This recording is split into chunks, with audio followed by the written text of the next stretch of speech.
বলেছিলাম ছেলে মেয়েদের দিয়ে বংশ থেকে ফেল শব্দটা তাড়াবো, তার হলো না।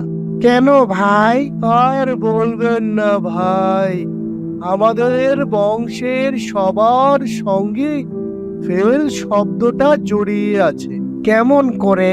আমার বাবা মারা গিয়েছিল গাড়ির ব্রেক ফেল করে, সে খবর শুনে মা হার্ট ফেল করলো। বড় ভাই আইফেল টাওয়ার দেখতে গিয়ে দুর্ঘটনায় মারা গেল। মেয়েটা গতবার এইচএসসি ফেল, আর ছেলেটা এবার এসএসসিতে ফেল। তা আপনার সঙ্গে ফেল শব্দটা কেমন করে জড়িত? আরে ভাই, আমার স্ত্রী তো একটা রাইফেল, কথা বললেই মুখ দিয়ে গুলি ছোড়ে। আর সবচেয়ে বড় কথা হচ্ছে আমার নামই নওফেল। ভাই কিছু মনে করবেন না, আপনার কাছে একটা র্যাফেল ড্রোর টিকিট বিক্রি করতে চাই। আমাদের চ্যানেলকে সাবস্ক্রাইব করুন।